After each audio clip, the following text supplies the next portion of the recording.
Before we start, I want to give you all a heads up. If you're not subscribed to this remarkable channel that you find yourself watching today, then please feel free to hit the like button and subscribe to Rads if you're new, because there's 76.6% of you that aren't subscribed. Let's talk about transfers though, shall we?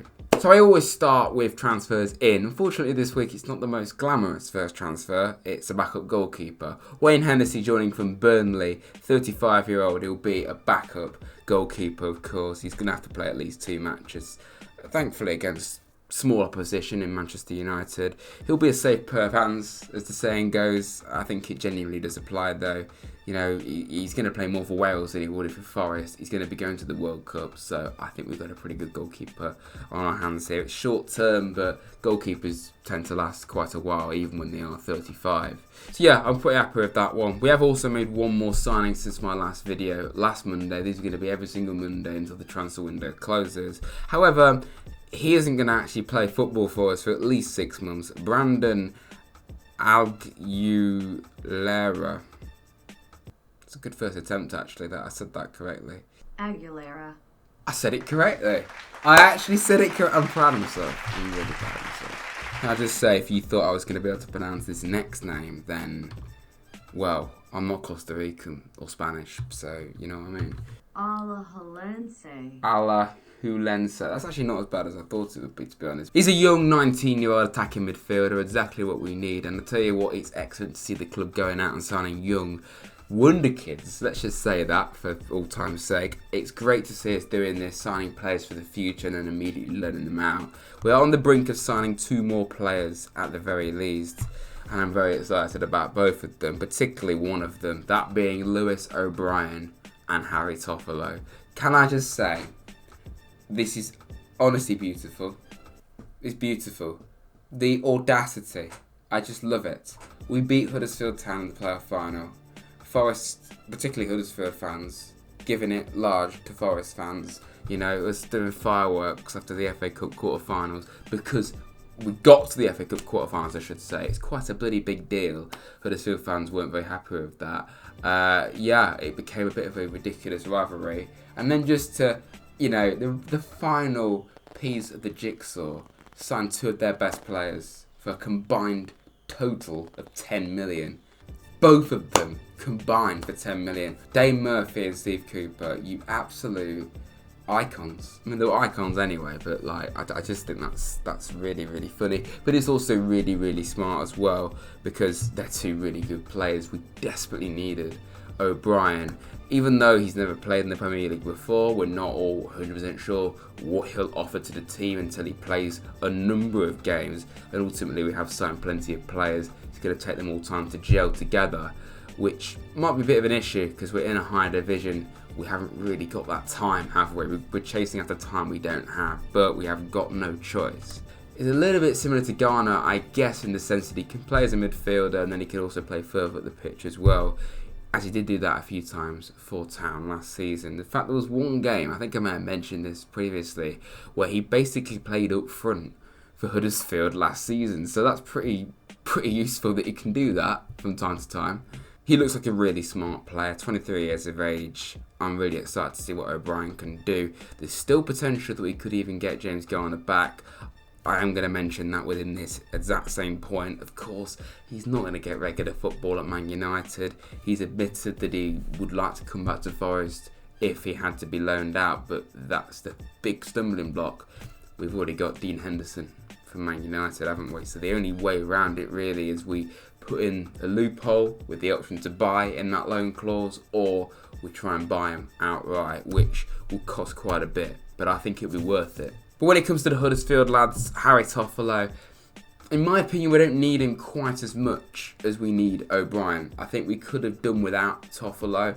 However, I'm not at all complaining about it. It is an excellent signing, an excellent piece of squad depth. And I think he probably will get a fair amount of game time as well. Only that depends on how Omar Richards does. And I think we don't want to be taking any risks. If Richards doesn't work out or if he gets injured, we need someone that is a dedicated left wing back, not finding ourselves like last season where we had to play Jack Cole back there, who did an incredible job, by the way, but ultimately that's not his position. It looks like Toffolo and O'Brien are on the brink of signing for Forest.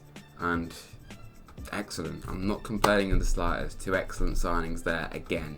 We've already mentioned James Garner, potentially a player that could come back that was on loan last season, but one that does look a lot more likely than Garner is Keenan Davis. I'm so happy that we've seen these reports come back to life, because it looked like it was dead in the water. It was not going to happen, but I'm just so happy that we could still be getting Keenan, because he's not wanted at Villa. He loves it at Forest. We loved him at Forest. It would make so much sense, and especially with Lewis Government officially confirming the fact that he's not going to stay at Forest, it just makes so much sense. It ticks all the boxes in my opinion, and you know, Taiwo is a battering ram from what we can tell. Big, strong, physical lad up front.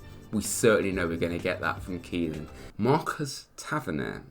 I like the sound of this, to be honest. I'm not hugely convinced, because he's not played in the Premier League yet, and that's kind of the same for O'Brien, but I do think particularly O'Brien, they are definitely capable of making that step up. I'd quite like to see this one happen, to be honest. You look at his position map on SofaScore, at the very least, he can play as a attacking midfielder on both sides, only not quite as strongly as playing in midfield. But I think more than anything, this is more of that Zinchenko role being filled rather than a Garner role. I certainly don't see him as the same kind of player. So I think if anything, we're trying to replace Zinchenko with Tavernier, seemingly. We are linked with quite a few more players, to be honest, but none of them look quite as close to happening as the likes of O'Brien, Toffolo, maybe even Garner and Davis. They're not being spoken about quite as much, so if they do come up more going forward, then they definitely will get mentioned in future weeks. When it comes to outgoings, we've had lots of players go out the club, most of them on loan. We've already seen Swan, Thorner and Horvath go out on loan, but the likes of Harbottle, Panzo and Finback have also gone out on loan during the last week. Panzo going to Coventry is a really smart move. I probably would have had more faith in him, to be honest, than Nffc if he had to play in, you know, Forest's actual team. But ultimately, he needed regular game time. And if this is anything to go by, in his first game for Coventry in pre-season, he scored 2 goals from a centre-back position, by the way. So that's pretty encouraging for him. I think it's an excellent signing. Finback going to Carlisle, great move all round. He seems very ambitious about his time at Carlisle, and ultimately, yeah, I think that's a good move for him. And then Riley Harbottle also linking up with Will Swan at Mansfield, another very good young exciting player who I do think could potentially play for Forest at some stage in the future. When it comes to rumours out, this is nothing official. There's no clubs linked with him, but we have to talk about Joe Lolly. It looks like his time at Forest is coming to an end, which is something that really is difficult to say, because for such a long time he was my favourite player at Forest. I mean, I've had so many favourite players down the years, but what Lolly was doing in his first 2 seasons at Forest, particularly in 18-19 under Aysel Karanka and Martin O'Neill, he was one of the best players in the league. He was linked with Aston Villa, his boyhood club. He looked like he was going to be leaving, and it looks like he's going to leave, but a number of years later when he's out of favour, it's really quite sad. One more player that seemingly is on his way out permanently and isn't really anyone to be too upset about. Xander Silva looks like he's going to be going to Dijon in France. It's a move that needs to happen. He's not good enough for the top flight. He was used very sporadically last season. Yeah, just not good enough really. So last week I ended with showing you this chart. I've updated it, of course. I'm going to do this at the end of each week, I think. Of course, it's changed a little bit from last week. O'Brien and Toffolo are now in there. I put them in blue, not because they play for Huddersfield, or they did play for Huddersfield, but just because I needed another colour, and they are on the brink of signing for us. So I'm not going to include players like Garner because they're not really close, whereas Toffolo and O'Brien are. And then Davis, I do think he's more advanced than Garner, plus it fills the hole, doesn't it? And ultimately I think Davis is going to sign for us. It's just a matter of time. It's kind of obvious now what we need to do. We've sorted out the wing backs good and proper. We've sorted out the centre halves. Didn't really need much doing to it, to be fair. We've sorted out the goalkeepers. We're pretty much sorting out that midfield. I probably would say we need someone else, like O'Brien and Yates are great, Colback's great obviously, but then Cafu and Aheda is a bit of a step down, and this is the difficulty, right? We haven't just lost 5 loanees and lost Figs and Grabs, for instance, but we're now in a higher division. and that division isn't just like League 2 to League 1, it's the Championship to the Premier League. And you know, we've got a squad now, and when it comes to the lower down players, ultimately they were good enough to be lower down in the Championship, but in the Prem, not going to cut it really, are they? So you then find yourself thinking, well, do we need to upgrade those players as well? Probably yes. So you're going to end up signing about 10, 11 players, and it's either that or not have a good enough squad, and I know which one's better. We are going to need someone else, and that screams James Garner in my opinion. Now, obviously Garner, Yates, O'Brien, they're all pretty similar players. They're not like really attacking minded. However, particularly Garner last season, we saw when Lowe was available, we saw Garner playing further at the pitch, and then we had Colback and Yates in midfield. Or maybe we'd see probably Colback drop into defensive midfield and have Garner and Yates playing in midfield, with maybe Garner playing slightly more further forward, but play with a defensive midfielder is my point. But if we were to sign Garner again, we would have a situation where we have O'Brien as well, and we're really weak when it comes to attacking midfield. So you probably want at least one attacking midfielder. That might be Marcus Tavernier, it might be Morgan Gibbs-White still. If Gibbs-White is with us, there's no doubt he's going to play all the time.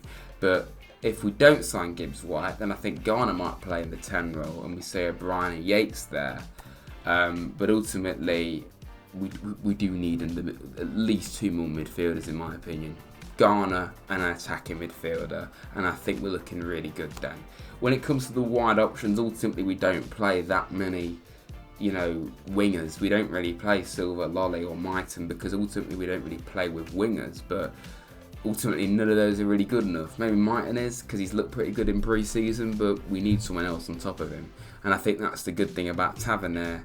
Just like Zink and Arkle, Zink can play in the middle, he can also play on either side. So I don't see us signing loads of players in those wide areas, to be honest. So that is how the squad's looking. I'm going to do that at the end of each week. I'm going to do this every Monday until the transfer window closes, so that's right until the end of August. I'm sure there's still going to be stuff to talk about right up until the very end. And yeah, there's more videos on the way, of course, everyone. Please stay tuned to Rads for more content up and coming about Forest and the wider game as well. So yeah, thanks for watching, everyone. I'll see you very soon. And also matchday vlogs next week, hopefully anyway. We'll be returning. I'll be going to the Notts and Valencia friendlies at Meadow Lane, which will be excellent. So yeah, thanks for watching, everyone. I'll see you very soon.